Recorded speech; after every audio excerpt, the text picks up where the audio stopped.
2023-2024 season. Let's get it. It's a great return. Know y'all strikes back. We going live and tuned up to the mat. Relle and King still spitting the facts. Wrapping it up with little yard in the chat. Baltimore, Dallas, we still on the map. The others agree we don't know about that. We wrote the blueprints, don't know about that. And Nico, we trust that we know about that. MFFL, that new roster. Cooking up a curve from steak and Eliza. Hope your appetite will win in this party. Grab yourself a seat for the after game party. We never die, we live long and prosper. You ain't imagining we home like phosphorus. Lightning in the sky like Dr. Frankenstein, Luther and Kyrie. They really the monster. The rules of the game are the same. They're on every platform, same name. At WTM, have your question on screen. Keep it courteous and keep it clean. And remember to share and like. Welcome Relle and King to the mic. Wherever, whenever you hear this pod. Ladies and gentlemen, this is a Glow Yard. YouTube, Glow Yard Gang, MFFLs, podcast listeners all over the globe, guys. Welcome to a brand spanking new episode of We Talk Mavs. We talk Dallas Mavericks from a fan's perspective, guys. I'm going to be rolling solo for a little bit here, guys. Till the King gets in. But we're going to definitely keep the show going, man. Y'all know how we do it over here, man. Listen, if you guys are into Dallas Maverick content, you already know what to do, man. Go ahead and hit that subscribe button, man. If you're into Dallas Maverick content. Also, too, man, do us a huge favor, man. Hit that like button.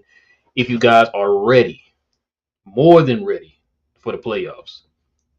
So yeah, go ahead and hit that like button, hit that subscribe button if you're a new Mav fan, man. So there you go. Listen, not really a lot to talk about tonight, y'all. Y'all saw the game.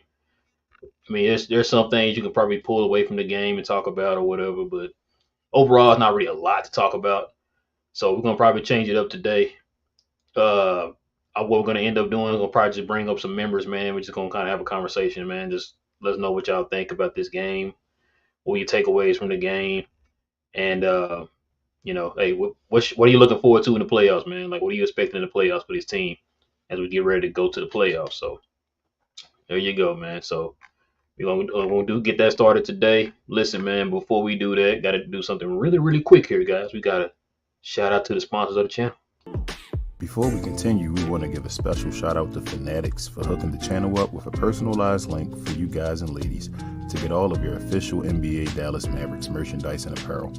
If you're interested in helping the channel at all, please scan the QR code on the screen or check out the link in the description. We appreciate all of the continued support, and big thanks go out to FANATICS once more for hooking us up over here at We Talk Mavs. Yes, sir, guys. So listen, man, there's the link is down below, man. Go ahead and copy new, fresh, off the showroom floor Mav gear, guys. Listen, like I said, man, we're gonna go ahead here and bring up the members of the channel. So if you are a member of the channel, guys, you already know what to do. Go ahead and click this link that I'm about to send here in the comments section. I'm not using my mic. Oh, what's going on? Everybody, my mic. I have issues. Give me a thumbs up, y'all, if y'all can't hear my mic. Graham said we can't hear my mic. So real quick, y'all, can y'all hear me? Let me know if you can hear me or not, so I can fix it real quick. Okay. All right, man. Listen, I'm gonna go ahead and send up the link here in the comment section, guys. So if you are a member of the channel, you already know what to do, man. Go ahead and click on that link and join me here on the screen. For those who aren't members, I apologize. You can't join us here, guys. So it's only for the members. Also, too, man, if any super chats come in, guys, I gotta stop and I gotta address the super chats, man. Because those people work hard for their money, and they were gracious enough to donate to the channel, man. So I definitely got to stop and go ahead and read their comment if a super chat comes in. All right. Now, y'all ready? Let me send it on in here. Let's see, page. All right, guys. There's a link right there for the Glow Yard members, man. So y'all go ahead and click on that and come on up. And let me know what's on your Mav loving Luka for MVP mind out here. Oh yeah, also too, let me show y'all this too when y'all come up. Got the schedule. Schedule was just released. So far, this is what the schedule is. They got us playing the Clippers on Sunday. Don't have a time yet, so I guess they're waiting to see what happens with the play-in and all that stuff. So once they kind of figure that part out, man, then I guess everything should be good. Then I actually have an idea of what where we fall there. It's gonna probably be a late game since we're playing in Los Angeles. So, but yeah, that is the schedule right there, y'all. Just a heads up, just let y'all know we will be playing on Sunday. Probably a late Sunday game. But yeah, man, we bring the folks up. What up, Richard? Oh man, still trying to digest that massively disappointing game. I like the young guys. I've been on the green train. Hell, I was a conductor on that green hype train. Man, Right. I want all them bulbs gone. I want them all gone, Relle. I mean, I was so disappointed with what I saw today. I mean, our 3 two-way players outplayed our bench guys. I don't care about who didn't play or they were playing their best team. You're an NBA player. As Jason Kidd says, next man up. If Luka's out, you still got to win the Dallas Mavericks have still got to win a basketball game. Man, you got to show more heart than that. Josh Green didn't want to shoot the damn ball. I mean, like I said, our 3 two-way players showed more heart than our bench guys did.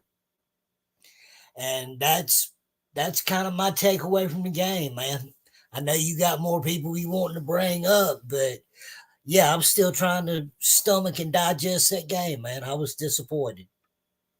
Yeah, it was pretty disappointing, bro. Pretty disappointing. I'm not too worried about it though, man. It is what it is. Let's bring up Big J. What up, man? What's going on, man? Nothing much, man. Nothing much, man. What was up? What was your takeaway from the game, man? I mean, that game, you really couldn't have a takeaway from it, other than I did agree with one of the things that Div said right before we hopped off of Playback, which was since they decided they wanted to play Shea and all that in this game, I would have went at him, not to hurt him, but to let him know, hey, because back in the days, that was like a disrespect thing. If we kind of send up the white flag, y'all send up the white flag and just play your backups, we play our backups, and just let them have some play time. But I'd have put him on his butt, I'd have put Chet on his butt and been like, hey, just so you know we're real. Agreed. Yeah, I mean, I'm not mad at it, man. Yeah, there were some things you can take away from the game today. Like I said, I'm not too mad about it. It is what it is. They played their number 1 squad. We played our number 25th squad, So I'm not too mad about it. But no, you got some points in there, though. The way Hardy played, I was disappointed. Yeah. Now, from what I was told, Tim Hardaway supposed to be a number 1 option. So, he looked like a number 1 option to me today. So, I mean, I think we do see, like you said, over the last couple of games, because didn't Hardy have a pretty good game? I think he went 25 and 7 and 2. Mm-hmm. Yeah, he had a pretty good game. So I look at that, to me, I still think you got to play Timmy between the 2 games. And like I know Jason's trying to pare his rotation down, but you got to take that into account, because I know people like Larry and Johnny think that, we got to have THJ out there to be a spacing threat and to keep the other teams honest. But the way Tim has been playing and shooting in his 0 for 7 type games, I wouldn't be scared of him. I dare him to shoot. Same thing they were doing with Maxey. I dare him to shoot. So if he can't play defense and he ain't doing else, he really don't need to be on the court. Trying to trust Tim to create his own shot, man, that's a recipe for disaster. Other teams will love it. Well, yeah. Hold on, Richard. Hold on. Jordan Willis is a new member of the channel, man. Welcome, Jordan. He got a question up here. I'm going to answer this question. It's tied to this his new membership. Say, what's good, Relle? He said, my question is, everyone who is out of the possible teams OKC could face first round, said, who is the best shot at upsetting them, or does OKC waltz through all of them? I don't think so. I don't think they're going to waltz through. What are they? They're going to be number 1, so they'll play whoever wins, whoever falls into the 8th seed. Right now, lined up, it's the Lakers. I mean, it's not going to be a cakewalk. We just saw what the Lakers just did to New Orleans, so I don't know. I don't think it's going to be a cakewalk, because a lot of people are questioning OKC, because of their experience. So we're going to see, man. We're going to see. Be a good matchup, bro. You said who? I think the Pelicans would be a good matchup. With OKC? Uh-huh. Yeah, I can see it. But yeah, appreciate you though, man. Coming to me. Hey, if you want to, matter of fact, let me put it back in there again. Paste. All right, guys. Listen, if you want to join us, if you're a member, maybe you want to join on the screen, guys. Go ahead and click on that link and join us here. Um, but yeah, but now what we saying though, Richard? My bad, we cut you up. It's just a question, and y'all treat me like the 2-year-old I am here. Right. If our two guys that are supposed to be stretching the floor, I mean, they don't play defense, they don't assist, they don't rebound. They have one job: stretch the floor. If they're not stretching the floor, why does everybody say we need to play them? I mean, all the talking heads, hell, even people that we watch the game with here, and I just don't get it. I don't understand it. You know what? What I saw today? A team that desperately needs Luca. Mm. We saw a bunch of people who can't create their own shots. Saw a lot of guys who, when you asked to step up a notch or two in a totem pole, that's a little too much for you. So, I mean, it is what it is. There's nobody today that I wouldn't be mad if anybody that played today wasn't on the team other than Omax next year. Yep. So I mean, like, even I'm at the point now. I told folks, if Josh Green and Jaden Hardy both get you something, then go get something. Like, we're ready to win. So if they need to develop somewhere else and be that guy somewhere else, that's fine. Go get something else. But we don't have to wait on them anymore. Yeah, I was sitting there thinking about that during the game too. I was like, man, I don't think Josh gonna be on the. He's not gonna be on the playoff roster. And if he's not on the playoff roster, we said that playback. If he's not on the playoff roster, we need to trade him. Yes, sir. I agree there. Now, not playing the playoffs. What's his fourth, fifth year? Yeah, fifth year, I think. Well, fourth year. Fourth year. If he's not in the playoff roster by now, then he didn't start in the G League or anything like that. No. So if he's not in the playoff roster, him. then he probably needs to be traded, and he needs to build and become something somewhere else. That's why I met with Josh Green. Jaden Hardy, the same thing. Like, it's not that I don't like these guys. I still like them, and I cheer for them on other teams. But like Jaden Hardy, we can get a replacement for him. If we need him to be Tim Hardaway Jr., basically, we'll take Tim Hardaway Jr. spot. If he's not ready to do that, then you can trade him as well. You feel me? Like, we can go get a microwave score somewhere else. So back to BJ's point, we can get Laurie Marketing and Sexton or their other microwave. You feel me? Like, same team in one deal. Yeah. That would work. My only question is, I think, like I said, I know what you're saying, King. I think I give Hardy a little bit more leeway as it is since it's his second year, and they've been playing with his playing time compared to Josh, who we've seen Josh. Josh, like I said, he's been here 4 years. He's been with the big team all 4 years, and he started to make progress, and then he regressed. You know, Jay, I agree with you. My only thing with Hardy, mm-hmm. he doesn't have time. He doesn't have any more time because Tim is trash. Like, Tim's gone. So if he's done at this point, you can't give us that. We need Hardy to be that dude. Like, so even if next year I don't have time to like say, all right, Hardy, we got to work with you and all. Like, Hardy needs to be the microwave guy off the bench then. And if I'm not ready for him to do that, and if the team doesn't feel like he's ready to be that guy where he can consistently get you 15 a game, or you feel me something over 10 points, like somebody give me something over 10 points out the bench, but I'm like, you're going to get me that, then I'm okay with trading. That's all I'm saying. Like, now if he does stay, I'm not mad. You feel me? Like, I'm not like, I'm not mad at either one of them if they do stay, but if they're needed to get something, you can trade either one of them. That's all I'm saying. So if Laurie came with either one of them, trade either one of them. Hold on real quick, King. Let me read this up. Hey, y'all, let me know does my mic sound better, because for some odd reason it had me connected to my webcam for some stupid reason. Yeah, it sounds better now, bro. Okay, yeah, it had me. I don't know why I did that. It automatically set me up to my webcam. But yeah, Logan with the $5 dono, he says, I feel bad for Luka. He's probably not going to win the MVP. Isn't enough to win the award. He said, 34, 9, and 10 isn't enough to win the award. He said, if he doesn't win, we're gonna look back in shock. Matter of fact, did Gina somebody tag us in something? Hold on, see if I can find it, bro. There was something somebody tagged. Your boy John Hollinger, King. That's what it was. John Hollinger tagged us or something? Well, nah, Gina tagged us in something. John Hollinger said. Whoa, what? He said this is starting to feel like a complicated ploy by the Mavericks to boost Luka's on-off numbers for his MVP case. Wow, so that's what they're doing. It's the on-off numbers.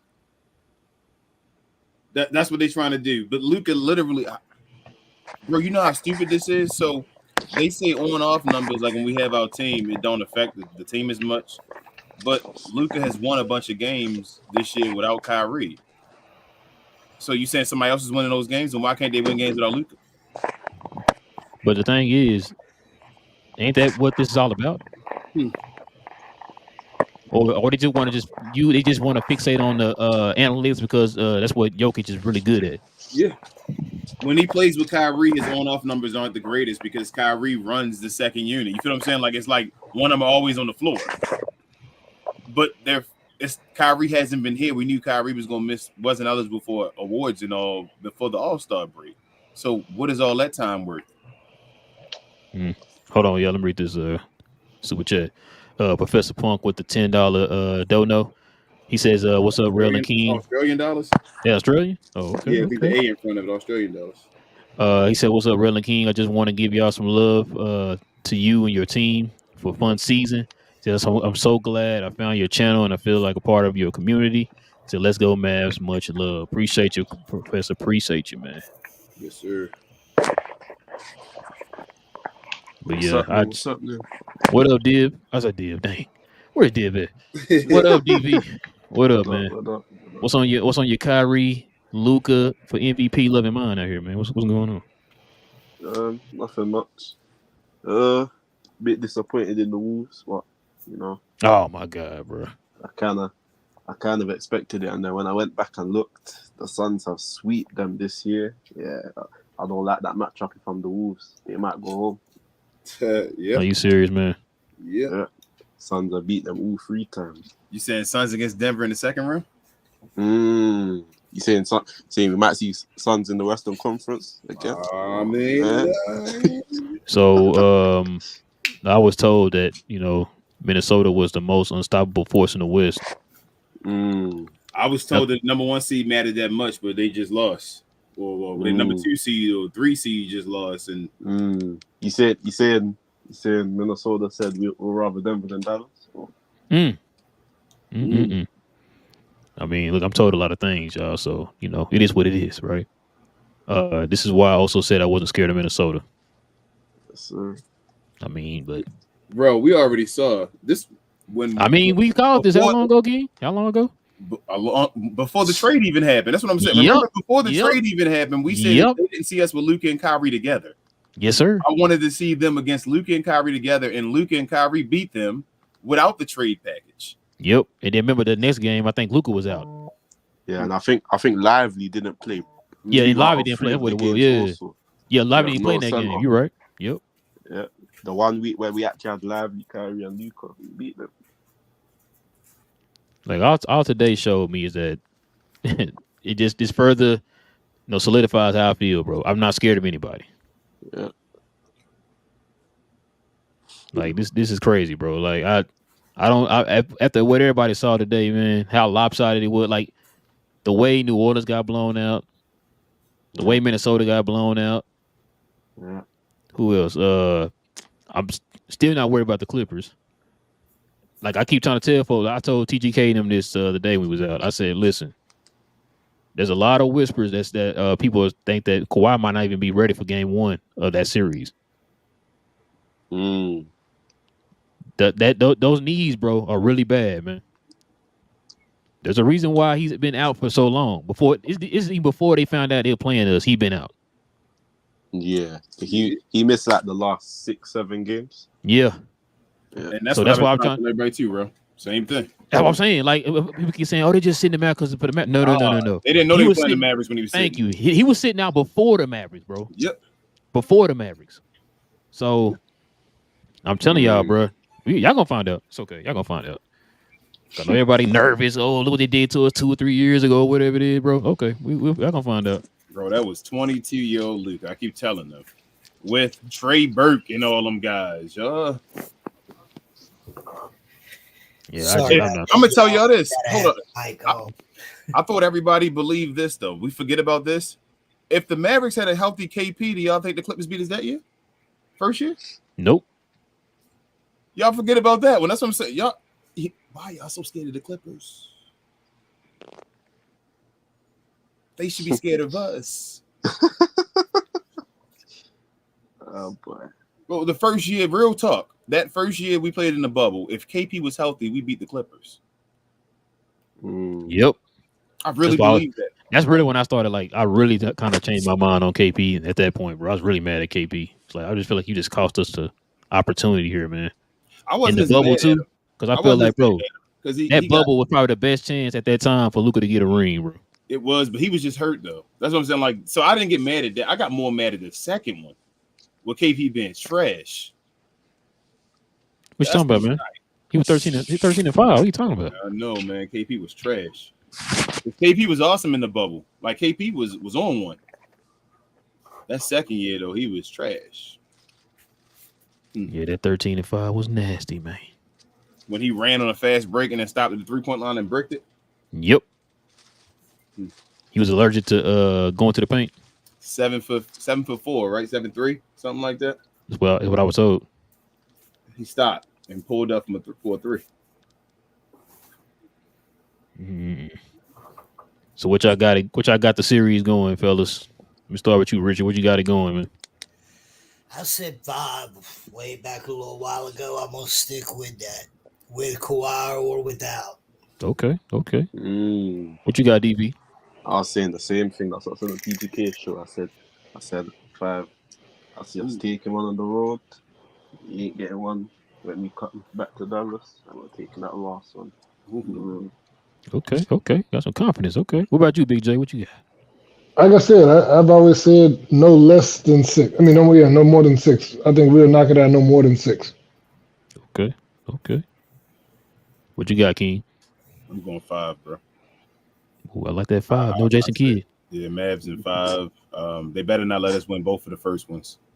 Because we win both of those. This is a wrap.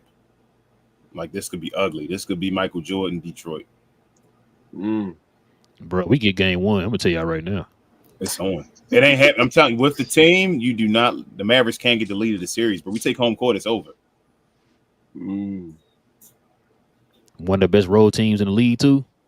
Yeah, we take home court. I think we're gonna win game 1. That's oh yeah, I do too. I think we're gonna win the first game. So it could get ugly. It really could get ugly. It depends on how Luka and them want to play, man. If they really get hit saying we're gonna just destroy guys, then they could beat them in 4. We've got the talent now. Yeah. It's whether Kid utilizes it right or not.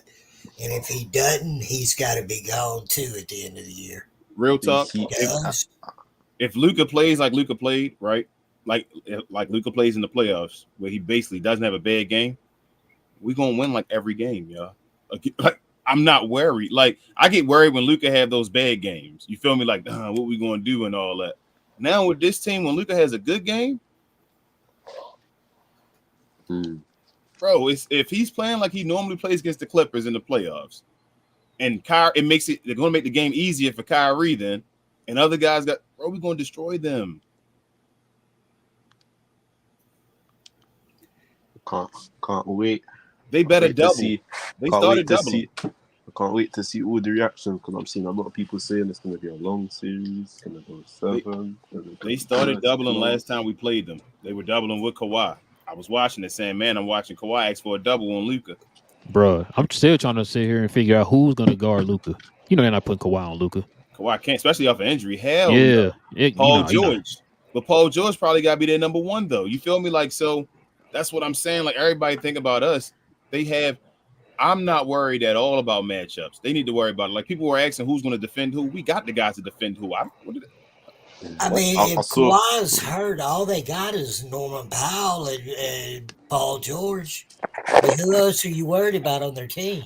And Exum has a track record of being able to defend James Harden. Like, I'm ready. Let's DJJ against Paul George. Paul George struggled this year with DJJ playing him. Look at Paul George's numbers for the year. I don't think he had great numbers against us. Put PJ on Kawhi. Let Exum play Kawhi. What's his name? Harden when he's on the floor. Like, we good. Yeah. Man, and we got 2 centers too now. So ain't gonna be no more of that. That's nothing too. Just going on wheel. Bro, you know, this game today just showed me a lot, man. Just showed me how much of a drastic change we made from just Lively is by itself, from Lively, or should I say from Dwight to Lively. Bro, they was walking to the paint today. Yes. Just backdoor cutting, giant killers, just parading to the basket, bro. It was crazy. How the Clippers beat us them 2 series, bro? What they do? Oh, size, and how did they win? How did they score? What, from 3? No, they scored mid range and in the paint. Oh yeah. You already know that's where. Oh yeah, they scored mid range and in the paint. Yeah, that's what Kawhi was. Now we don't allow people to score on us mid range and in the paint. So what's gonna happen? Kawhi gonna shoot 10. Kawhi gonna shoot 10 threes. Kawhi gonna shoot 10 threes a game. That ain't what Kawhi does. Hey, matter of fact, Kawhi jump shot been struggling. I don't know if y'all saw that too. So what they gonna do if they can't out rebound us and can't score in the paint? How they gonna beat us? They're gonna go slow. Harden gonna have to show me he can beat me in the playoffs before I'm gonna believe he can beat me. We might be the team he goes off and averages 50 a game on, but he's gonna have to show it to me first. Nah. But when has Harden went off since Luka been on the team against the Mavericks? I don't even think it's about that. I think if you look at it, I mean, we all know Harden likes to foul bait. They love to compare Luka and Harden, but as you say, King, all the time, Luka leads the league in scoring without fouls. Yep. His numbers without fouls are higher than Harden's with fouls. Yep. So I think, and the thing is, and they've shut those whistles down in the last few weeks since the All-Star break. We already saw that too. Yep. They're not calling anything. So we looked at, even when Harden had a triple-double, he had like a 14-point triple-double a couple weeks ago.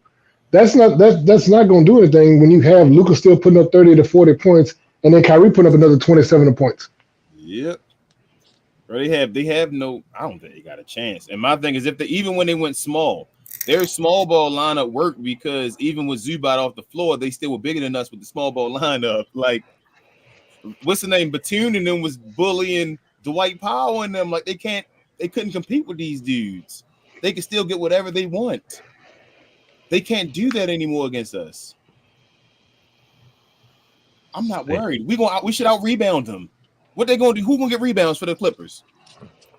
Daniel Theis. Daniel Theis. I was about to say Daniel Theis. Daniel Theis. Yeah.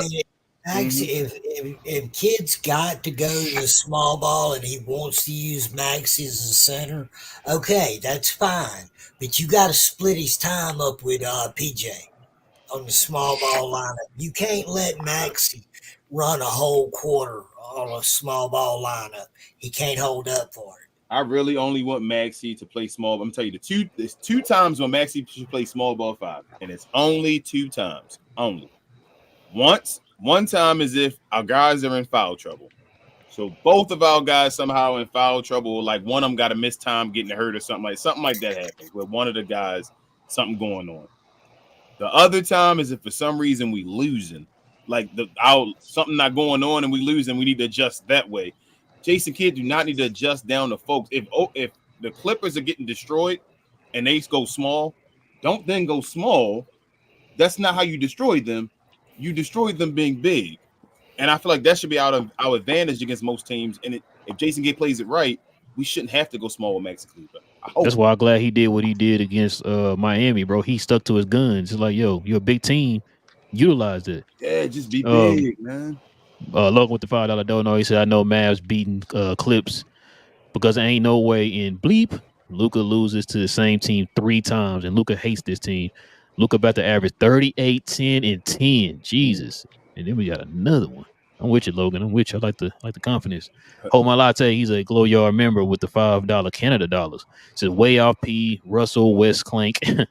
No need Kawhi. He said fat suit, Harden, Mavs in 5. Dang. I like it, man. I ain't gonna lie. I like it. And on the road, too. And on the road, y'all. On the road.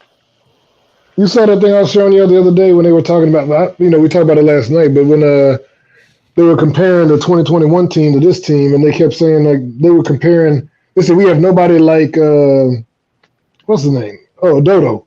They said, we don't have anything like Dodo that can contain Kawhi this year. Who said that? That's what the Clippers fans were saying that. What? It's Mav fans saying it too. It's Maverick fans. I reposted. I sent that to y'all. Yeah. and they reposted something where it was I think Mavs highlight or somebody. One person said they chose DFS over DJJ, and I'm like, man, I be loving our players so much, man. I'm taking Derek Jones Jr. over Dorian Finney-Smith, man. Bro, what in the world? Y'all serious, man? Yeah, and they compared PJ to Dorian Finney-Smith. They said that Dorian would basically like he would outperform PJ. PJ's already better than both of them, and like I said, Oh, I think DJJ over Dorian Finney-Smith. Bro, have they seen our defensive numbers? With These PJ? are the same people that Jesus, want come on, Boban back. They want Doe back. They're willing to give up our last 2 first-round picks to get Doe. And if you disagree with it, you're casual. It's crazy the people that are out Bro, there. PJ is 25 years old. Mm-hmm. He's a bigger, more rangier defender than Dodo. Mm-hmm. Yep. Would y'all trade DJJ for Dodo? No. On a better contract, y'all would trade PJ. Y'all would trade DJJ. But they both had the same contract. No. Even if they both had the same contract, you saying no, bro? No, sir. No. I'm not trading. No, That's what I'm saying. I thought so. DJJ is better than Dorian Finney-Smith, and DJJ can play guards as well. Dodo not playing no guards. He don't want to be on the floor running after no Steph Curry's in them. And I mean, yeah, granted, Dodo might be a little better 3-point shooter, but it ain't like he's all that. And it ain't like it's, a 10-point difference in their percentages. Who better on the closeout? But DJJ plays way better defense. And who's better on closeouts as far as taking it to the rim? Sure, DJJ. DJJ. That's what I'm saying. Like, man, no way. I don't understand it. I love Dodo, but we've gotten better. It's okay. You go from Reggie Bullock and Dodo to PJ and DJJ. Like, come on, bro. It's a no-brainer. You see all them lobs and all that DJJ be catching? Come on, man. Dodo? Bro, and then on top of that, we got guys now that, back then we were still kind of worried, right? When we had we had Dodo, when we had Reggie, right? How many of y'all are losing your sleep right now when you got PJ and DJJ to guard Kawhi and PG? Nope. You know what I'm saying? Like, come on, bro. That's why I'm confident. Like, we got wings now. Then you throw in a Dante Exum. You know what I'm saying? Like, I'm not worried, man.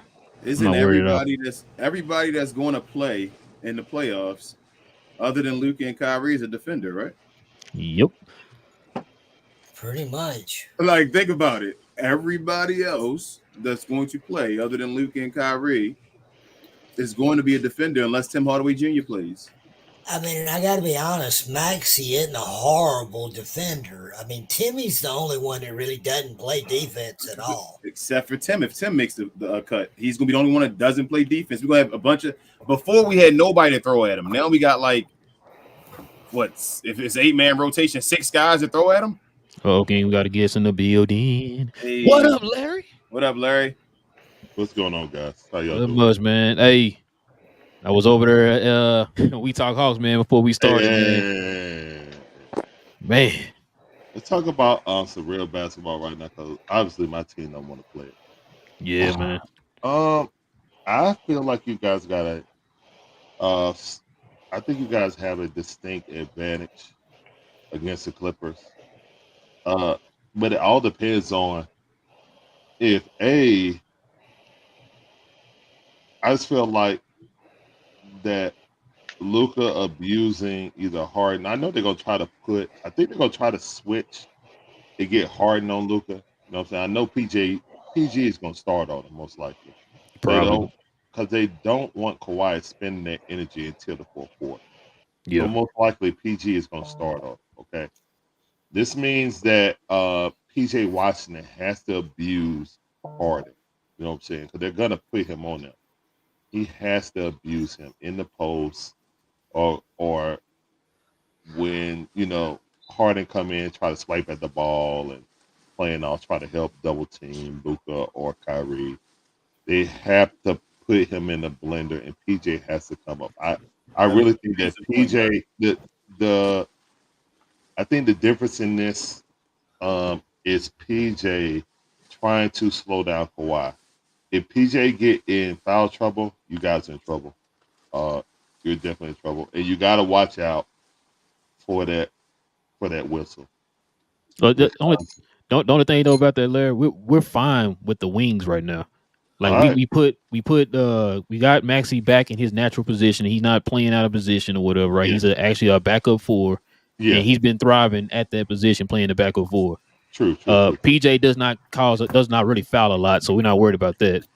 But I'm he's talking about the playoffs, bro. You know how I heard you. how he get these top player calls in the playoffs. You know, so I don't think Kawhi gonna be able to play Luke at all, though. I don't even think they're gonna be able to put him on there. I don't even think they're gonna put him in the fourth quarter. I think before they would, Larry. But the only reason I'm saying I think not now, he coming off the knee injury. I don't think Kawhi gonna be really trying to play defense like that. Okay, well, I think they're gonna try to hide Kawhi. Yeah, they're gonna try to hide him. He got the knee. Well, then they're definitely gonna lose. They're gonna lose in 5 if they try to hide him. That's what I was. That's what I think. That's what I was telling Tufo too, Larry. There's rumors right now. Kawhi Leonard. If Kawhi Leonard ain't at least 75% of himself playing defense on whoever he is, then that's not gonna work. That's not gonna work at all. Y'all gonna beat them in 5. I mean, 75 for them, 75% of Kawhi is better than nothing. You know what I'm saying? Yeah. So that's why I say, like, look, the thing too is Kawhi wasn't really guarding Luka a lot the first 2 times we played him. I know that's regular season, bro. No. I'm talking about in the playoffs. I'm talking about in the playoffs. The last 2 times we played him in the playoffs, he was. Matter of fact, it was either Batum. Wasn't Paul George hurt though? Well, no. They still had Marquise Morris and Batum guarding us most of the time. Fourth quarter, they would change the Kawhi because Luka would they would change the Kawhi. They would say Luka was tired and all that stuff, and that's when they would try to put Kawhi on there to like, let's go, stop him up. He wouldn't make no buckets and try to slow him down. And that's normally what Ty Lue does. He'll try to rest and try to put Kawhi on the second best player, and then in the fourth quarter, if that player is going off, he'll try to switch Kawhi on the best offensive player. I don't think Kawhi. I just don't think Kawhi. First and foremost, I don't think the Kawhi is the same on defense no more. I think these injuries are catching up to him beforehand. Okay. Before this, like during the season, even when they were winning and all, I didn't feel like Kawhi was like Kawhi defensively. And if he coming off of a knee injury again, he was struggling before the injury. Well, I feel like Luka at this point, Luka played him at 22, and it took a heroic effort even on defense for Kawhi to slow him down. I think this 25-year-old Luka gonna cook Kawhi hurt. All right, now here's the thing. I think Kawhi will be able to play more physical with Luka than any other player on this team, just because of seniority and crap like that. So you gotta look within the game. But again, if Kawhi's not the same, Luka should cook regardless on who it is. I think the key to y'all winning, the key to you guys winning is PJ Washington. The key to the Clippers winning is what's the name? Powell, yes. Yep, that's what I said too. Yeah. Those are the keys of that series. If both of those guys, like whichever one is plus minus on that, and I hate plus minus, but whichever one is doing work while they're you can feel their impact in the game. Yeah. Exactly. If you feel that impact of the game, that's what's gonna happen. Like timely threes, you know what I'm saying?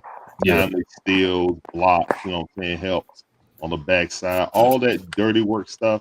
Whichever one of those guys do that, that's the team that's going to win that. But if everyone's healthy, I think that's going 7 personally. Let me ask you a question, Larry. Yeah. What's your confidence meter on James Harden? James Harden is a playoff choker. We've seen this time and time again. I'm not even counting what he'll do. At the end of the game, I imagine that Russell Westbrook is going to be playing at the end of the game more than if Harden is selling. We know Harden will sell. We've all seen it. We've all seen his choke meter go on 10,000. So I wouldn't count on James Harden except for the first 3 quarters.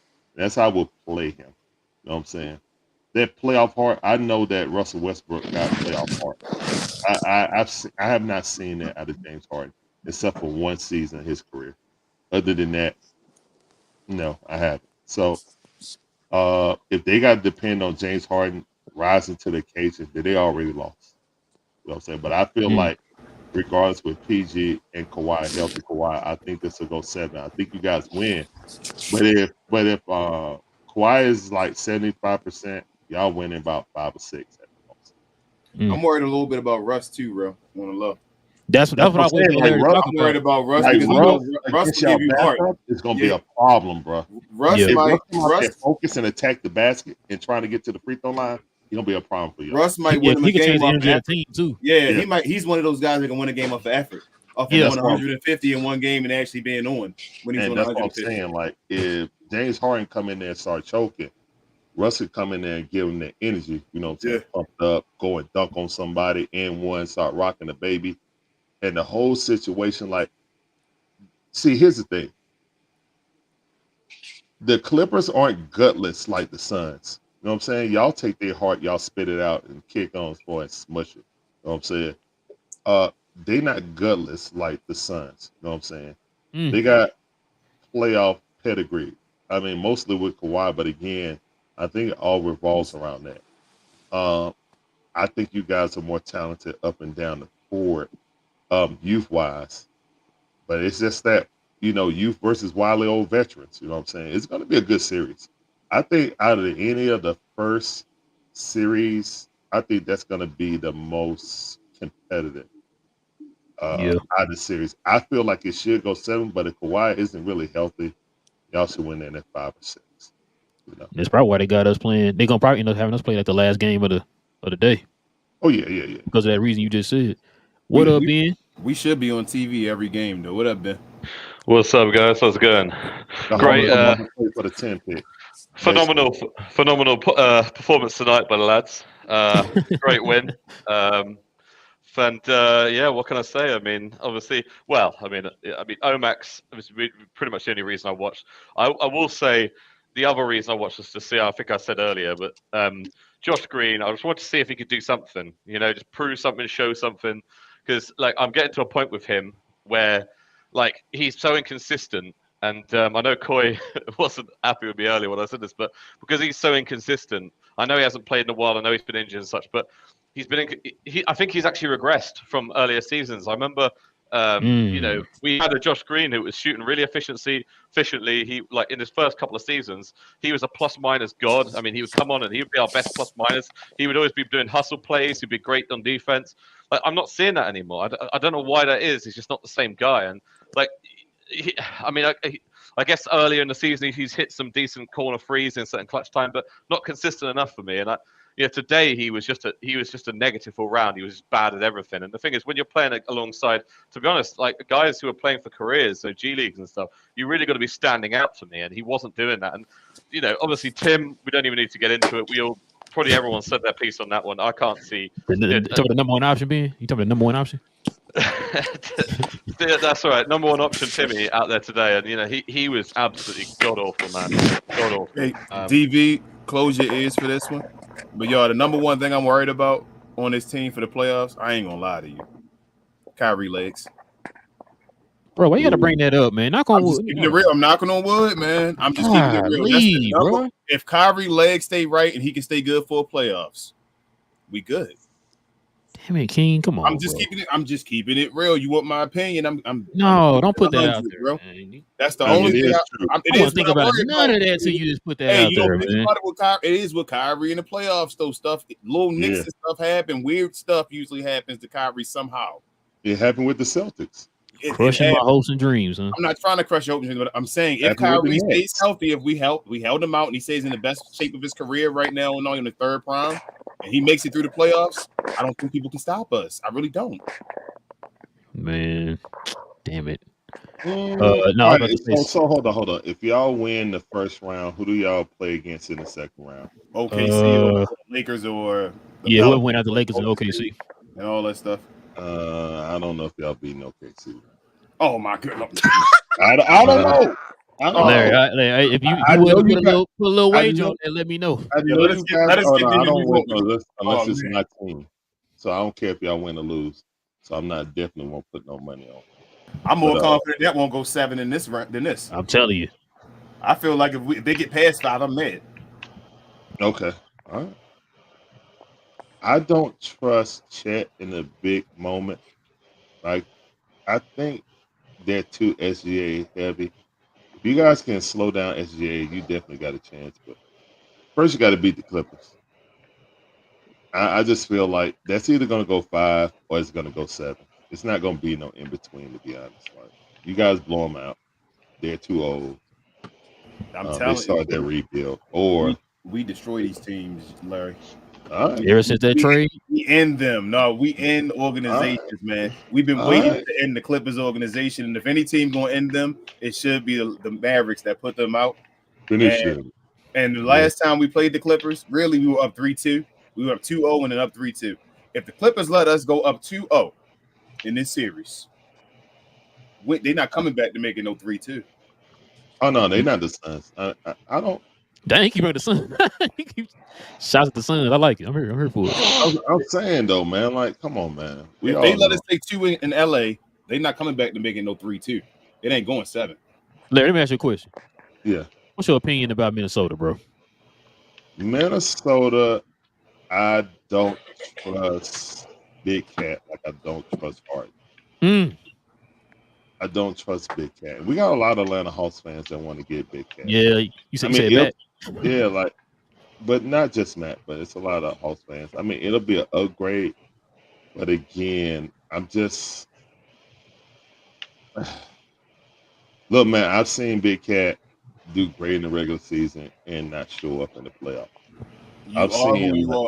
Yeah, it's. I mean, I don't trust them just enough that Ant-Man and Rudy Gobert can get them as far. I think they have a sit. You know what I'm saying? I commend them for seeing Big Cat go down and still stay up there in the upper echelon of the West. But I think out of any of those top 3 teams, I think they're the most vulnerable. So let me ask you another question real quick, Larry, before you go on. If they lose in the first round, do you see them trading Cat? Yes. I said that too. If they lose in the first round, they're gonna break. They're gonna just say, you know what? This is the Ant-Man team. We can't spend this money. And Rudy Gobert and Ant-Man work better than Ant-Man and Rudy and Cat. Now, let me add on to that though, Larry. So we all said they would trade Cat as well. But how do you trade Cat when you're over the second threshold and you got to do 1 for 1 and he's making $60 million a year? That's a tricky question. Wait, I thought they didn't make it yet. I thought if he stays, they'll be over the threshold. No, I think they're over it already. No, I thought that if he either way, if he stays, you got to trade him, right? And they got to trade him. They can trade him straight up now. Yeah, they got to trade him now. They got to trade him though. You sure they're not over the second threshold? They got Nas. Yeah, his new contract don't kick in. His new contract don't kick in until next year. Yeah, next year. Okay, new contract. Yeah, so if they can probably still trade him during the offseason and they'll be okay. Yeah. And then they got a traditionally cheap owner also along with the Atlanta Hawks. Yeah, see, Frank said it too, King. So it still kicks in next year? Yeah, remember his extension kicks in next year. That's when he started making the 50s and the 60s and all that. Yeah, exactly. So they definitely could do it. Who's taking that contract though? I mean, Larry, would you be mad? Would you be mad, Larry? Would I be mad at getting Big Cat with the Atlanta Hawks? No. What we have right now, no, I would not be mad if you had if you had Trey and Cat. No, they'll be the best player that Trey's ever played with. Right. By hands far. Down, Yeah, hands down. So I mean, you could take a Yucca Kongus and or Clint Capella and DeAndre Hunter, combine their stats, and it still won't equal the Cat. Nope. So when you really look at it, yes, it would be the best player he ever played with. And Cat wouldn't have to be the dude, but he's not the dude anymore on his own team either.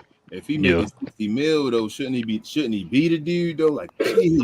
I mean, that's about what's going on now, man. I mean, think about it. All these players gonna be making 50-something million when it really comes to it. When Luka make his re-up, he gonna be making 65 or something like that. 69 and some change. Yeah. It's 69 and change for his average. And that's starting too, I think. Off the muscle. His average is 69 and change for all of them. Yeah, so that's what I'm saying. Like, when you really look at it, when you're looking at the increase of the salary cap and stuff like that, keep going up. Unlike the NFL, which it fluctuates, it goes up, it stays even, it goes up. The NBA keep going up to the point that they're, thinking about expanding to another team. So if that's the case, that means that they can, accrue more salary, got more roster spots. So the salary cap is going to go up. Yeah, that's going to be a going price. It's kind of like when Matt Ryan, they want to get rid of Matt Ryan because he was making $40 million. Yeah. They just gave Kirko Chains, you know what I'm saying, $180 million. Who's Diet Kirko Cola Matt Chains. Ryan. So I mean, yeah. So I mean, salary caps always come up. So when you look at a new contract, you got to look at it like, okay, how is the salary gonna, affect us the next 2 years and beyond? They could do it, but they had to get rid of Nas Reed. They had to get, rid of a lot of other players, just to make the money work. So, Right. but that double like salary cap joint, we got to do 1 for 1. That's when it get real serious. That's when it makes it untenable. That's when you start having to give up draft picks and all that crap. So they got to avoid that. If they lose in the first round, they're going to change that team because it's Ant-Man team already. Yeah. And they stayed the number 1, number 2, number 3 seed for that entire time while he was gone. So justification, they pay all that money. The cat won't be there. So yeah, maybe Matt will be right. I don't think they're making it past the first round though, because the only way I think they're going to do it is if they can make it a gritty game, because they're not going to win a shooting contest with the Phoenix Suns. That's just not No, gonna they're happen. not. But I just think the Phoenix Suns are not it. Mm. I feel like when they got rid of Mikal Bridges, they lost their defensive identity, and now they're trying to recapture that, and they're trying to outscore everyone. Bradley Beal is trash. He's the real street clothes. It's the battle of not your teams. Oh, you didn't know he was a real street clothes? Oh, hey Larry, I'm here for everything, man. We've had this conversation with certain fans, but yeah, like shout out to Trey. Larry, do y'all extend Trey Young next year? Is that next year or the year? What? Do y'all give him an extension? Is that next year for Trey Young? No, it's not an extension next year. Oh well, maybe it might be. It just depends if they keep him. If they keep him, they're going to extend him. That's what I'm saying. So if you get, I was just gonna say if you get Cat at the 60, then you're gonna have to extend Trey right behind him. Does Trey take less than Cat? No way. So you got it. So you oh man. I mean, no. Here's the thing. I don't know if they extend Trey that year. I think they got to re-sign Jalen Johnson first and foremost after that. Okay. I don't know what he's gonna make, but it just depends on where he steps up in it. They already said that Trey and JJ are untouchable. So if that's the case, then they're gonna have to get him pretty penny. Now, good thing is it's slotted. So most likely it's gonna be around 30, 32, whatever the new rookie max is or whatever. That's what they're gonna do. But I know my owner is cheap, but what Matt said, he said that they would be willing to go into the salary hell. Do you believe that, Larry? No, I do not. But okay. But that's the word on the street that he's willing to. He's always said that I'm willing to go in the cap if bro. If that's $120 million a year between two players. That's I know, but I think the cap is going to go up to damn near $200 million very soon. So go ahead, BJ. I'm sorry. Go ahead. Well, no, because remember they're saying, and that's one of the things. That's one of the reasons I think Cuban sold the team too, because he keeps saying that. We keep thinking that this is going to be automatic TV deal, TV always going up. But he's saying that with the streaming services and people not understanding how to monetize anymore, that cable TV money may not be there like it's been there. That's one of the reasons he wanted to diversify from having all his money tied up in this NBA coming from the TV deals. Mm. But I was also going to throw out something else on y'all too. When y'all were talking about Cat, I said if both teams exit early, could we see a Cat for KD swap? Because their numbers are almost close enough when they do the extension. Yeah. I don't know about that. I don't. Who gives up capital? Because the Timberwolves don't have capital to give up.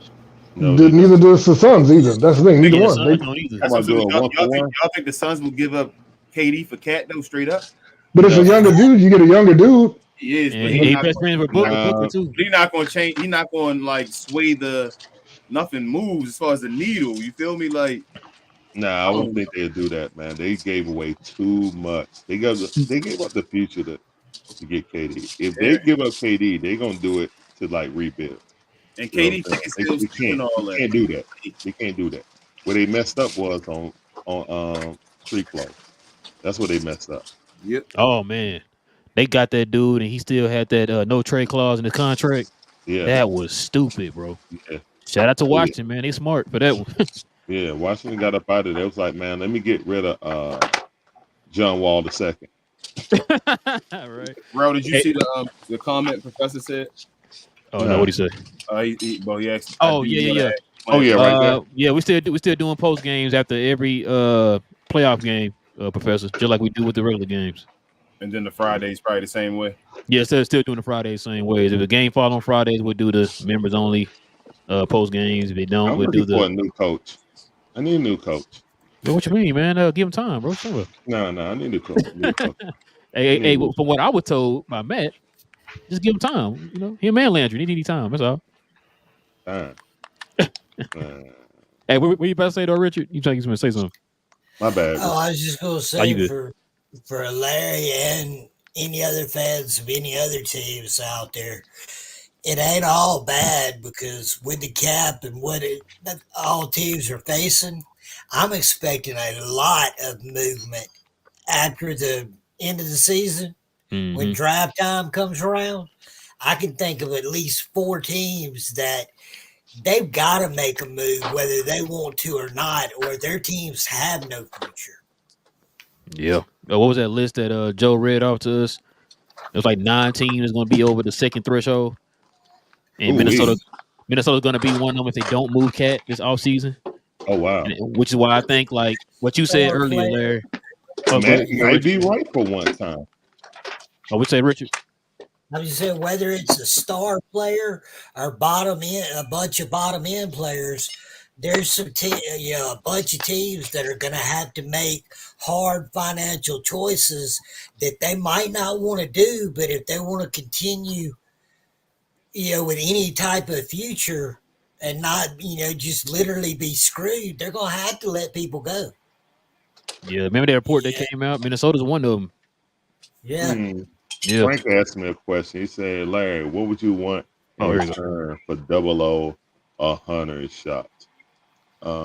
Picks or a young or a vet player. Yeah. Do y'all have 5 guys out there in Texas? Yeah. Yeah. Okay. I need a double burger. I need some Texas steak fries. Gotcha. I need a Coke Zero. Any napkins? No napkins. I got my own wet wipe. Okay. Gotcha. No. But seriously, it just depends. It's real tricky. I know a lot of people have been inquiring about a Yucca Kongwu. I know some of our Hawks fans like the Yucca, some of them don't. I like the Yucca, but for the power forward position, personally, I think he's improved on his 3-point shooting. His thing has always been, being healthy. Same thing with DeAndre Hunter. So it kind of, cripples our asking price for DeAndre Hunter or Yucca Kongwu because, they've been hurt. I had this discussion today on We Talk Hawks with Matt. It's like, oh, he's not always injured. I said, go back and look at it. I don't think he averages 65 games for a season. He played one season when he played 81 games a season. That was last year. Yeah, I think DeMond brought that up before too. Yeah, he played like 40 something in one year, 50 something in another year. So I said, okay, average that out. You don't play more than 60 games a year, bro. So yeah, how many games he missed this season? He missed a whole 2 months. So he was out before the All-Star break. So come on, man. You just gotta look at it like, I like a Yucca Kongwu, but if I could draft one of these big dudes in college, then he'll be my backup, and I'll start the rookie because I can't depend on somebody who's always, out. And you know what, too, Larry? It's like nowadays, man, you gotta have, versatile wings and bigs, guys who can move their feet, which is kind of why we did go after a Gafford and a PJ, right? And we also drafted Derek Lively. You gotta have size, man. Yeah, it makes a huge difference. Cause I know y'all talk about that every day on y'all show about the size and everything, and y'all are 1,000,000% right, bro. I know Mike talk about it all the time. You got to have size. Yeah, we're the fourth shortest team in the league. Just say Mavericks. That's the example right there. Yeah. Completely changed the dynamic of our team with the size, bro. You did. You guys overhauled a lot. You draft Lively. You go out and get PJ, who's a sizable wing who can hit the three and play solid defense. You would have never known that because how bad Charlotte was. But individually, he plays good individual defense. You can see where he could fit on a team that's a playoff contender and how he could contribute. One of the guys that I want us to go after, but we just didn't have the gumption to do it. So shout out to you guys for actually seeing, what he could do on a quality team. Shout out to Nico, man. Yeah. So Nick says, go ahead, Larry. I'm sorry. No. What I was thinking about Yucca Congo or DeAndre Hunter, in my opinion, I think they're going to be in the trade with DeJounte to sweeten the pot to actually get. I think they're going to. Once you guys told me about Cat's situation and the Timberwolves situation about getting underneath the cap, I mean, that's going to be the move. They're going to trade DeJounte and Yucca Congo or Hunter to go get Cat. That's about the best move they could do, and it physically makes sense, So one thing that Matt got possibly could get right. Oh my God! Come to fruition, and we'll never hit the end of that. Oh my God! Y'all never would. But yeah, I mean, but seriously, I think with Minnesota in that dire straits to get shed money, like DeAndre Hunter or Yucca Congo are going to be a part of a deal, either to get Big Cat, maybe Zach LaVine, which I don't want because that'll be the worst defense in the league, or BI, because BI going to be, same thing with New Orleans, maybe in a situation with BI, since and it's under my opinion that BI and Zion don't work, and now that Zion actually take care of his body and showing that everything run through Zion, not BI. Yeah, and they may not even make the playoffs.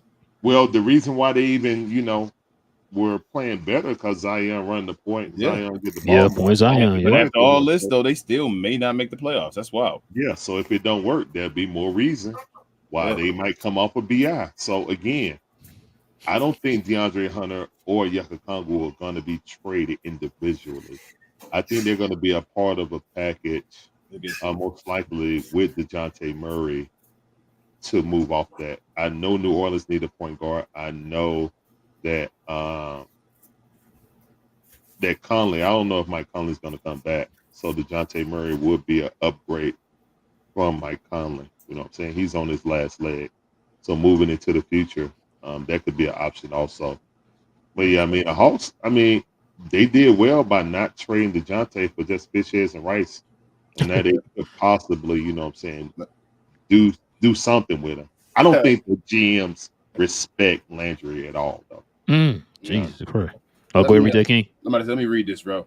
Nick says, did the Suns outsmart us by going after the 6th seed to match up with the Wolves? I would say Nick, but I would also say, though, it depends because everybody was telling me you wanted to stay away from the Nuggets into the Western Conference Finals. So we stayed away from the Nuggets. The Clippers, if the Suns win their round, they got to play the Nuggets the next round. Yep. The Suns is so weak, though. Bro. Yeah, they're weak, but I'm just saying if we'd have been the 6th seed, we'd have played Denver second round. All right. Now we got to play Denver Western Conference Finals. Yeah, that's what I'm saying. So that's what everybody told me. Instead of second round, we played them in the West Conference Finals. Yeah, everybody told me stay away from them as long as possible. That's what I'm not afraid of them, but that's what everybody was told. All right. That's true. Look, you want to have the best position you can and let the chips fall where they may. You know what I'm saying? I feel. That's how I feel there. That's how we feel. So if that's your, case, I don't trust the Suns at all. I think they're gonna be out of the first round personally. But you think they're losing to the who that? Minnesota. Minnesota.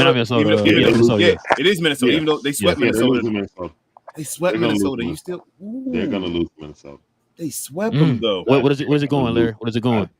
It's gonna go 6. I knew you was gonna say that. Well, let me read this one Gotta too, go bro. 6. I don't trust Bradley Beal. I ain't never seen Bradley Beal do anything in the playoffs. Kilp says, so the Mavs and Clippers meet again. This is actually a must-win series for both teams. Both teams improved their rosters on paper, but it has to translate on the court. I couldn't agree with that more. Yeah. Kilp, this is a must-win for both teams. Luka and them can't win, especially if he's healthy. The team is healthy. Can't lose to the Clippers 3 times. Can't do that. And the Clippers have to win now. They're at that point where they got to decide what they're going to do with their team in the next arena or whatever. Going into I want to ask you guys, King and Relle, possibility you guys lose in the first round. Not saying you will, but if you guys lose in the first round, is Luka asked to be traded? Nah. Just like people were saying about Trey. I'm just asking.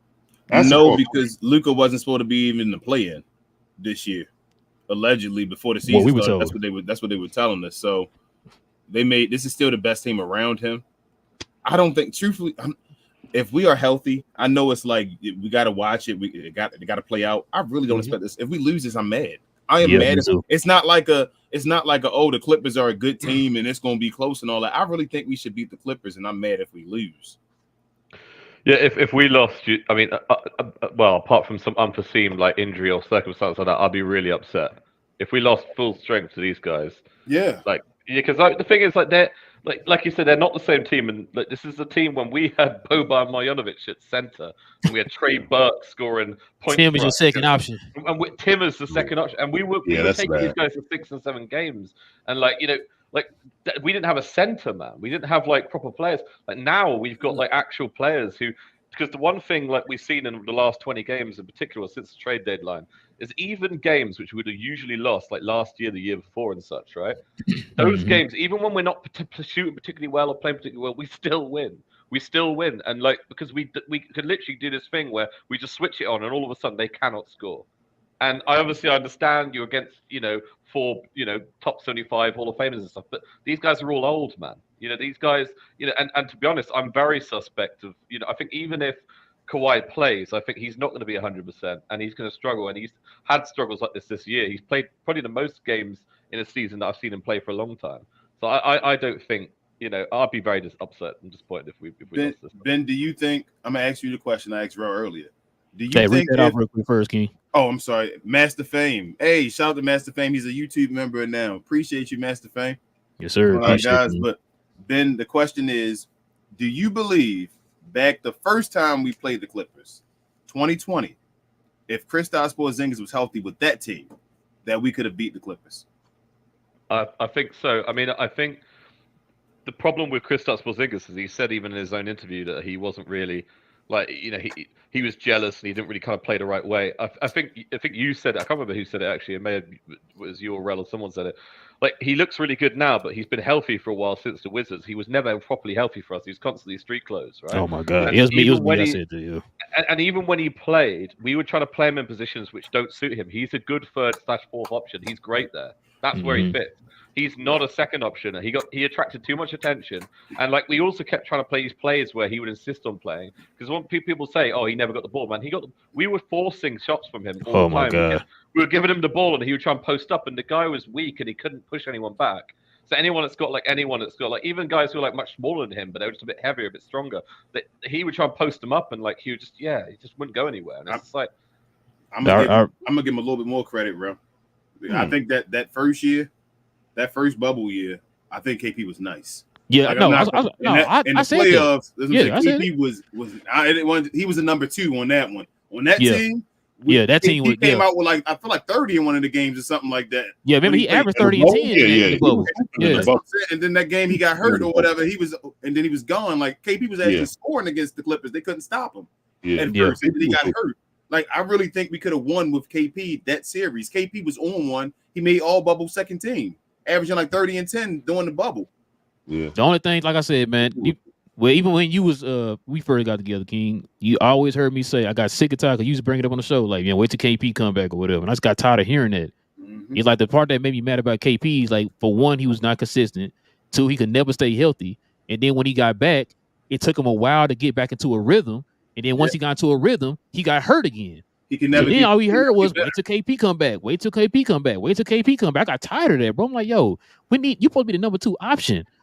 Like we got you for a reason because before you got there, Luke was doing a lot of carrying, and he's still continuing to do a lot of carrying because you're not playing in the games we need you to play in. Bro, it's kind of like Zion. You can't ever really add to your game. Like Zion's still playing off a talent right now. Like he hasn't really added anything to his game yet. Because he's so busy rehabbing. He keep getting hurt. Yeah. So instead of being able to play and get your game better, you just get healthy and then play. And was Zion out there chasing? He doing more than that too. You're right, Larry. I'm sorry. Yeah. That's why he was. Now he stopped. I wish now that he stopped then and started concentrating on basketball, he got himself into reasonable shape. Yeah, he's straight now. Gordon Willis said to me, if you didn't already mention, I'm interested in Larry's perspective on who is the MVP, who's the best basketball player in the world, and all right. Well, are those the same or should they be? They're not the same. Okay. In my opinion, they're not the same. We got criteria that, unfortunately, I don't make the rules. If it was just strictly basketball players doing basketball things and basketball players get the vote on it, then most likely best offensive player is Luka Doncic. Luka has improved on his defense, but they still do attack him. He is top 7 or top 5 in steals this year, but I think that it's probably like neck and neck between him and SGA, just because SGA got the lead in steals on one of the best defensive teams in the league. So when you put it like that, and the turnaround of that team is kind of greater than what the even though you guys missed the playoffs last year, outside, like I said that the Thunder were going to be a top 4 team. I didn't think they were going to be the best team or one of the best teams in there. I thought they was going to be number 5 or 4 in the West next year. They got played 82 games. When they got played 82. They've been healthy. Yeah. So they had a lot of health. So they definitely was healthy. Like that's one thing that they were one of the most healthy teams, you know what I'm saying? Which really helped because Chet really didn't get hurt like I thought he was. Yeah, that surprised me too. I think the Mavericks, I think Luka's established. I just feel like I don't think it was more of a surprise that Luka could turn his team around more so than SGA ascending where he did. You know what I'm saying? So I think it's neck and neck. If you want to just say who's an all around, you know what I'm saying, better player, I would say right now Luka's playing the best. No, actually, I would say either Luka. Yeah, I would say Luka's playing the best as the best player offensively. Who's the best player in the world then, Larry? The best player in the world is Luka Doncic. All right. So we don't care about defense when we talk about that. And Joel Embiid has been hurt for the majority of the season. At the beginning of the season, Joel Embiid was playing the best out of anybody, offensively and defensively. That was not even a question. Wasn't Joker just the best player in the world? Joker was the best offensive player in the world. I keep saying that. Okay, Joker, so you never thought he's the best player. No. All right. Okay. All right. No, I'm good. As long as you say that, I'm fine. I understand. He's just as bad as Luka on defense. I think he works. I think he works. He's probably worse because he's bigger. You know what I'm saying? Now, no lie to you. Right now, with the Mavericks, this run when they've been the number 1 defense, Luka's been playing defense. Like his effort is. You can't be the number 1 defense in the league with somebody not. You feel me? Like just not playing. No, his effort is definitely. He's now playing defense now. Yeah. Joker still is just lost at times. Like. Bro, we played Denver. Really we was going at Jokic, bro. Going at him. Like, bro. Yeah. Jokic, I always said, like, Jokic is offensively gifted from a center position we probably haven't seen, passing and shooting, but he's a street cone on defense, man. Like, he literally is. So he gives up something like 1.1 points per possession or something when he's attacked. Yeah. That's crazy. Would you consider Joker the best scorer in the league? Scorer. No, scorer. Scorer? Yeah. I think Joker, I think he's so unique because his rebounds count towards his defense. I always count defensive rebounds. Yeah, defense rebounds count. Yeah, because your defensive rebounds how you solidify the end of a possession.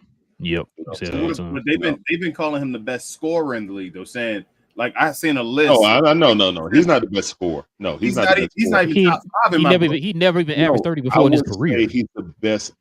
I would say that he's one of the best offensive weapons because how he passes out of his position. Yes. Like to be a center and to be able to have that point guard skill to get the mismatch and distribute like that is a skill that we haven't seen in this league.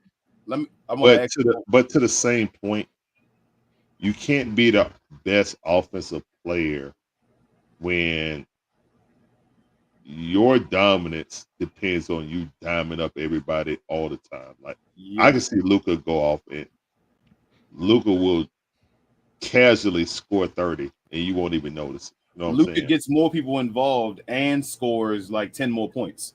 Yep. He'll give you 30, like you said, Larry, a real quick 30, but then dime you up for 10 assists. Real easy. I don't know how many times we looked up. It's like, oh, damn, you got 10 assists already? What's going on? But you know what? It's a different way. Because I look at Joker. I look at Luka. They operate differently. Luka's got to take it from out of bounds. So he's going to dribble up. He's going to decide, am I going to throw a baseball pass all the way down the court? Sometimes Murray brings it up. Sometimes Jokic brings it up, which is real strange seeing my center bring it up. Joker's pass first. Huh? Joker's definitely passed. Like Joker will literally say, okay, I'm looking for everyone before my shot. To the point that his coach got to yell at him like, dude, I need you to get in the post and take over. You know what I'm saying? Luka's like, I'm trying to take your heart and your soul. Yes, I'm going to force you guys to double team me. Yes. And I'm going to diamond out. It's kind of like what I tell people with Trey. Like people say, well, I like DeJounte and he don't make bad decisions.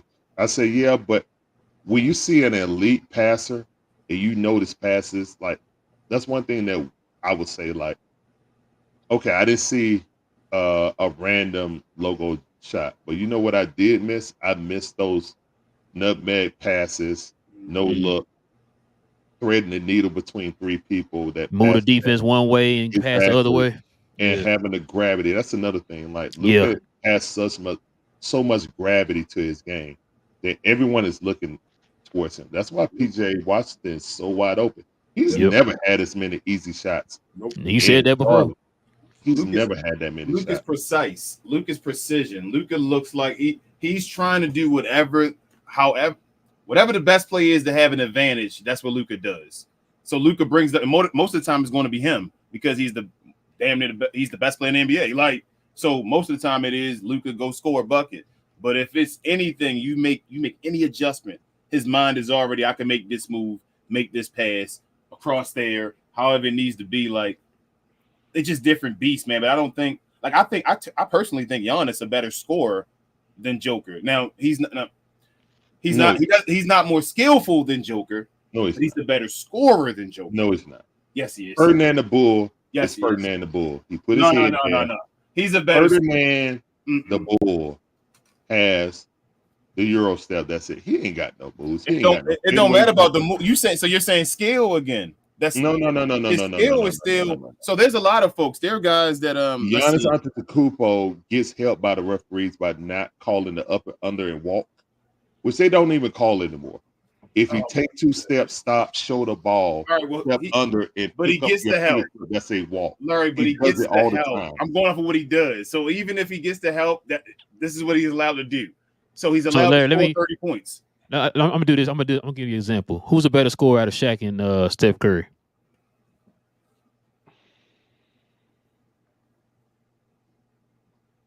Steph. So why? Because he shoot threes? No, because he can score anywhere on the court. Anywhere. So is he more skillful, but is he better? So if I need more points, if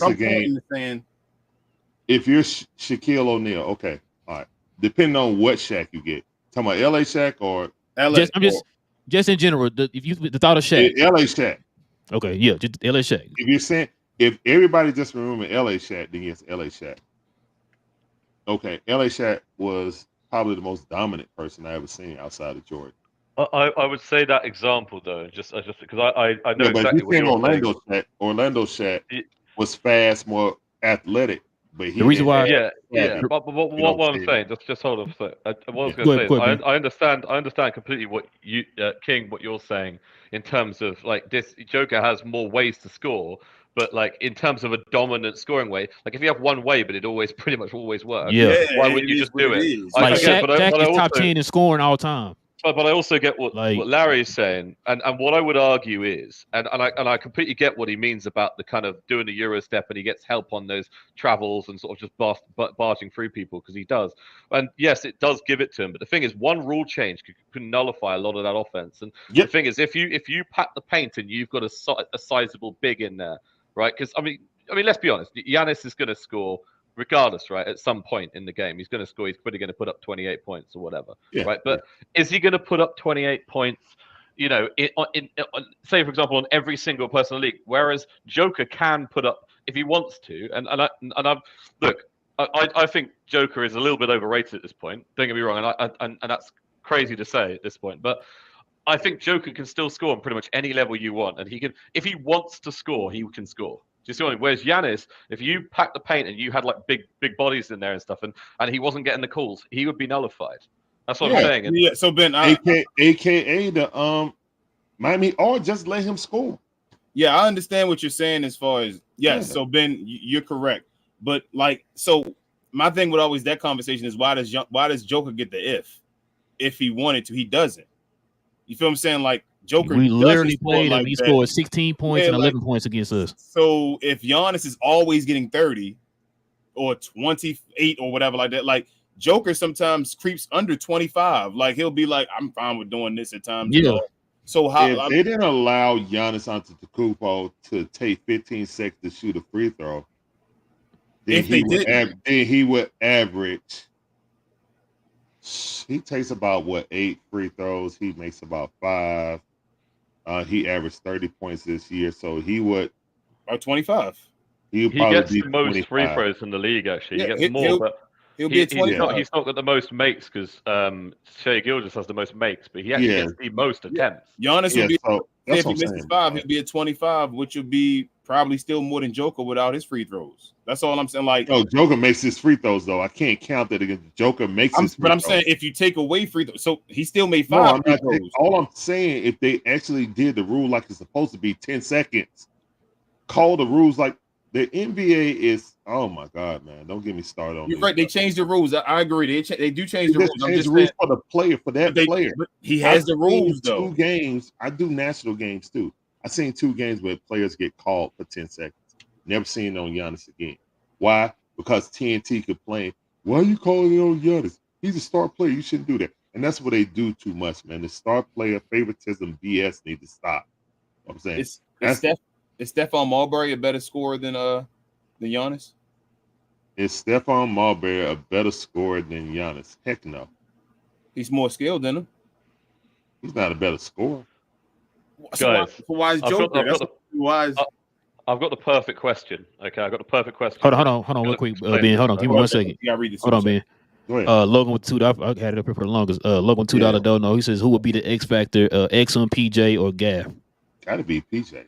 I'm saying all of them. From the outside. Yeah, I was saying all of them. We need all 3 of them dudes. That's why I don't want. From the outside, Larry's saying PJ. I say PJ, man. Exum, man. I don't know if we're gonna depend on him from the outside. I don't want to take Jason Kidd to go small. I know people saying throw in Maxey and all. I want to try to get like 24 points a game between my centers. Yeah. Ooh. Maxey not gonna get me no buckets. Like I think I can get 12 points between both my centers. Okay. Yeah. All right. Yeah. That's lobs. That's what I'm saying. On both of my centers, I want to try to get 12 points apiece and play big. The way they dominated, we dominated Miami. That's what I want, King. When we get Lively back, that's what I want. But I think if we have both of our centers, I think we can get about probably like 24 points and like 15 rebounds between both our centers. And about 3 or 4 blocks. Yep. Okay. I think that's go ahead. That's good. So you should play big. If that's the center position right there, play both of your big guys to get 24 and 15 and 4. Yeah. Let me So read I this over real quick. got the perfect question. Hold on, one more. Master Frame with the $2 dono is a new Glow Yard member. He says so Jokic gets credit for theatrical buckets. Theoretical. Yeah, theoretical bucket. Thank you. No, I'm not saying that, man. What I'm saying is that I've never seen Joker take 15, 17 seconds to shoot a free throw. Like, that's absurd, bro. That's absurd for the person who get to the free throw line the most, who bowl his head down and basically charge on damn near every play, but they don't call it because they just made him the face when LeBron left the East. Well, I will say this, though, Larry. But I will say this in playing devil's advocate.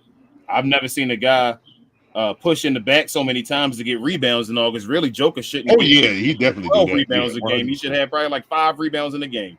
Hey, those numbers aren't as good. Domantas Sabonis. Yeah, Sabonis too, but Joker does it all the time. I hope you're right. Joker does it all the time. Like, they don't call that. Jimmy Butler they talk about, you know what I'm saying, people foul hunting. Oh my God, man, this dude is way too strong to be flopping like he do, man. So yeah, the rules let me just get this. Local, hold on one more time. Sorry, B. I'm sorry, bro. Yeah, go ahead. Look, with $2 dono, it saes Giannis is better than Joker on offense. He said it's not better. Oh, not bad. I'm sorry. I don't think so, Logan. That's what I'm saying. Hold on. That's what I'm saying. Don't y'all be. I never said that. Never said Giannis is better than Joker on offense. I didn't say that. We said scoring. Giannis a better scorer than Joker. Not so. That's what I'm saying. Y'all gotta. I know he can't pass like Joker and all that. I'm not a fool. Joker, the greatest big man center passer of all time and all that. Like one of the greatest passers of all time. You said Bloody. But as far as Giannis scoring though, like Giannis every year gives you an easy 30. Like it's kind of being underrated now. Like 30 every year. Yeah. He even gave you 15 rebounds this year, I think. Like 12 rebounds and 7 assists. Yeah, it's like 30 and 12 and 7 or something like that. It was like, everybody just like, that's true. All right. So he should be more in the. That's what in the MVP conversation. We said that too. Folks get mad at it and say that only Giannis and Luka get talked about. I look in their comments and they're like, man, only Luka and Giannis Joker get talked about. Like, hey, we agree with y'all, Bucks fan. We've been saying it. We've been saying it. We can't even get an MVP. And Young Mustard likes Giannis. He's a Giannis fan. Has Giannis played enough to qualify for the MVP? I think he did. Yeah, I think he. Yeah, I think he has. Yeah. But go ahead, Ben. What you gonna say? My bad. So let me. So on the scorer between like Jokic and Giannis debate, right? Let's say, okay, hypothetically speaking, and we've seen this throughout the years, so I think I know what my answer is, but I'll ask you guys.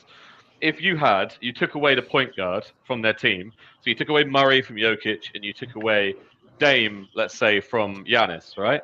And you put them out there in a game, and you said you had, like, because they're both obviously big men themselves, you had a decent big man in the paint, like let's say an Anthony Davis or someone trying to stop them, right? And you said, okay, go in there and score, right? Who are you trusting more to, like, and if that's the intention, that their intention is to go out there and score, who do you think is getting more buckets, man? That's Giannis. I'm still going Giannis. I've seen Giannis go at AD, and like I said, I'm not going at Joker. I know they build walls and all that for Giannis. You got to build a game plan for Giannis. Like you can't defend him 1-on-1. He can go from the 3-point line or half court in 2 dribbles and get to the rim. Like that's what Giannis can do. And I've seen him cook AD. And I've also, if we're gonna say about without your help, I've seen Giannis not be able to do stuff without Jamal Murray. I've seen times where I'm not. Joker, Jamal Murray. I've also seen times where Joker been passive, and Jamal Murray's like the best player on the team with Joker being there. Like that was the whole until Joker started winning. His whole knock on him was that he was too passive. That Jamal Murray was the guy in the playoffs. Yeah. True. So you said back-to-back 50s. True. No, but what I'm saying is, if their whole intention is to go out and just be a scorer today, they're just gonna like forget all the Joker being passive because he can't be bothered or any of this stuff. Like just say you're saying to both of them, go out there and score. It's you. Let's do it. All right. Who's going to get easier buckets? And the way I see it, and I'll see what your opinion is on it as well, Larry, but my opinion is if you got Jokic in there, he's going to be chucking up those little shots, those little easy little bunnies and stuff, and he's just going to be hitting shots.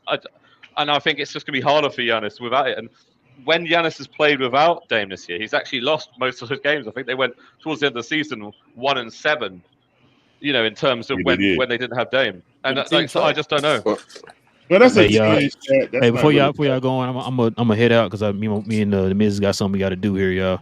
Okay, right. So- I'm about to end this here anyway. But Okay, Yeah. I'm gonna let you handle it, man. Appreciate you coming by, Larry, man. no problem. But I was just talk to saying, y'all. as far as Ben, all right, bro, thank you. As far as you're not stopping Giannis one-on-one either. That's how I feel like. So you would have to double team him one-on-one. Giannis is still putting up buckets against anybody. Like True. you're not going to stop Giannis one-on-one. His mindset is to score more than Joker, I feel like. Yeah. So as far as like if you doubling both of them and you don't have Jamal Murray or don't have help, then I don't think Joker's going to be scoring that much either.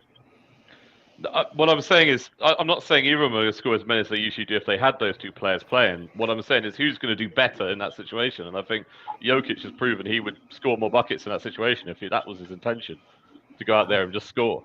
Like that's my take. I'm just saying, like Giannis still gets his buckets too, even without Dame and all that. That's what, like, I don't know. No. I still think I feel you, man. I feel the energy of the negative Giannis. No, excuse me, the negative Joker vibe. I feel it. You know what, man? There's a lot of people that I personally think a healthy Joel Embiid is the best player in the league. That's just my belief.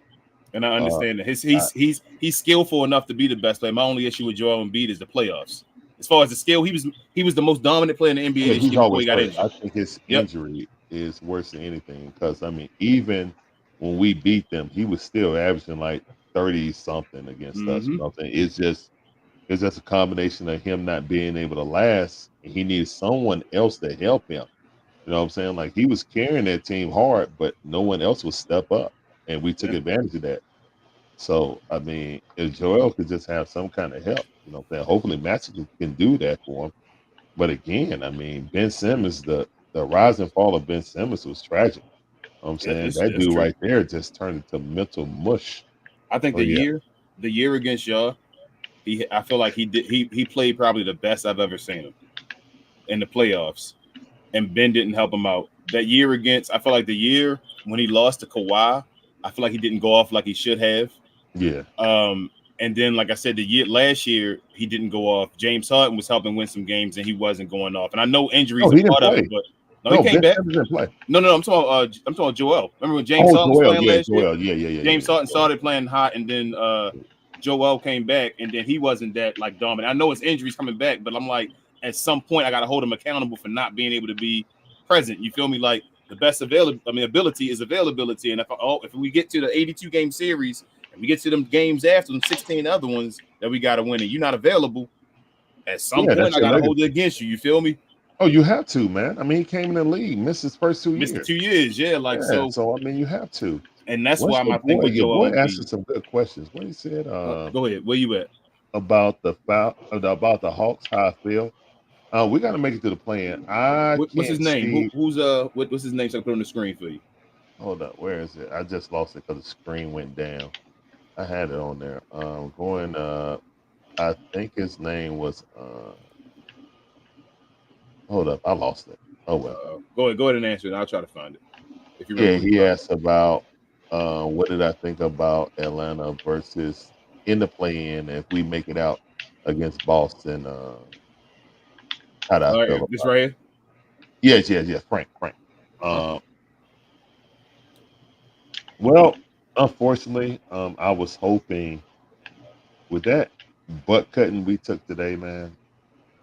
It was 157 to 113. I was doing the Braves games, by the way, so I saw what happened at the end. I kept getting updates from our people that's watching Damon and the game, and the Braves were a dramatic win, but the Atlanta Hawks just pooped the bed.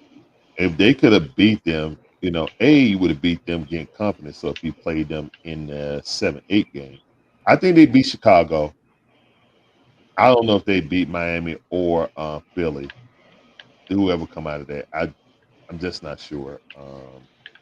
Especially without JJ, I think them missing Jalen Johnson really hurt this team. He's I call him the X factor, and it's one thing that we don't have on this team when he's not there is someone else that can really facilitate the ball, that doesn't need ISO, but can also get his own bucket. You know what I'm saying? So if Trey passes to DeJounte, most likely he's going to take the shot. If Trey passes to Bogey, he's definitely going to catch and shoot. If Trey passes to DeJounte, he has a three-way go. You know what I'm saying? He can pass it back and cut. He can attack the basket and take the smaller person, or he can pass it.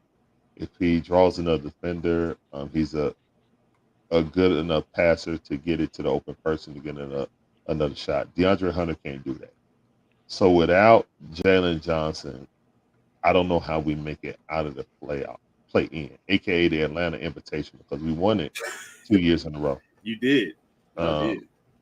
We won 2 games in a row 1 year, and then we won the 7-8 matchup against Miami in Miami last year. So we've done it both ways.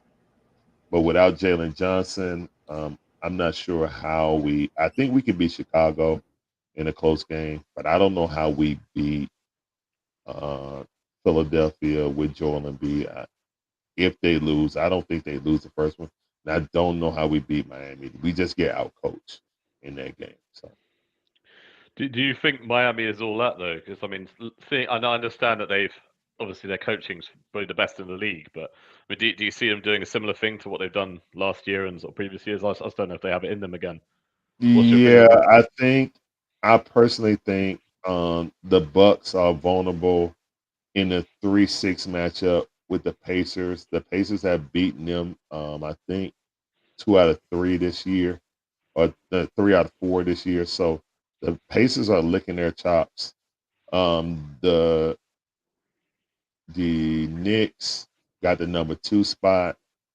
I think the Miami Heat and the Knicks could go 7. We've seen very close games with them. I watched those games. We've seen very close games with those guys. And again, the coaching matchup is in the favor of Spo. So yeah. And I think Boston is the favorite coming out of the East, hands down. Once Giannis got hurt, they're possibly gonna lose in the first round if Giannis don't come back and be at least 90%.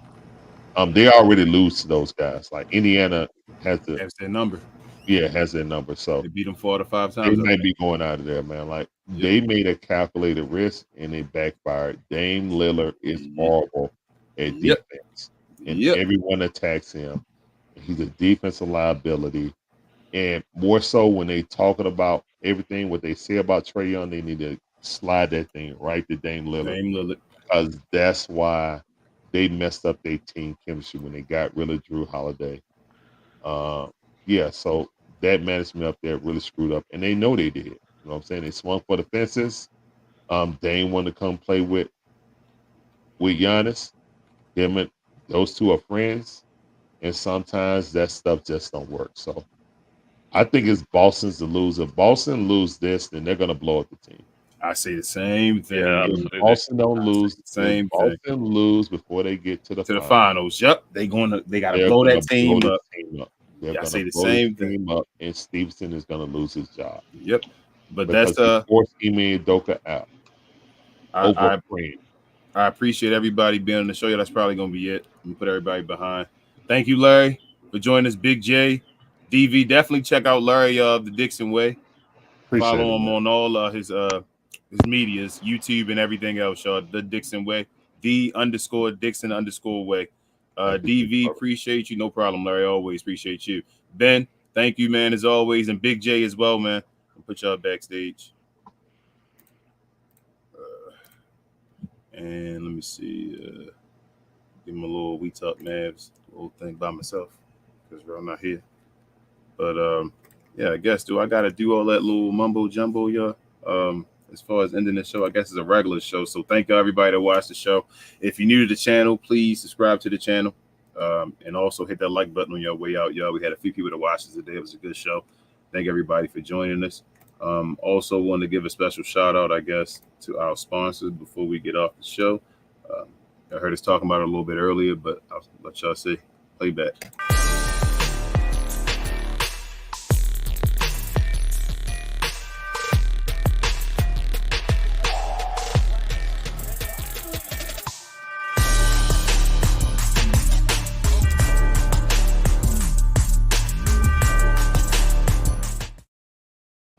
Yeah, we love it on Playback, y'all.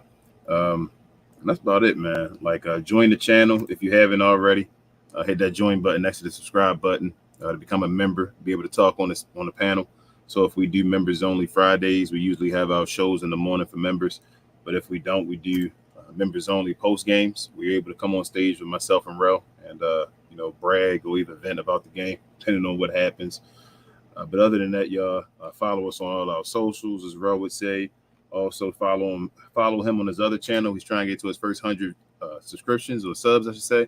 Because We Geek with him and Will.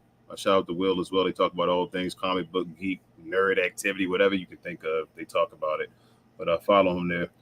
And I think that might be it. Am I missing anything? No, that'll be share, more share. Like is the equivalent of a share, y'all, on our way to 3K. Appreciate y'all so much as always. And other than that, yeah, I'm going to end this. It's been a good show. Go Mavs. And I guess we out.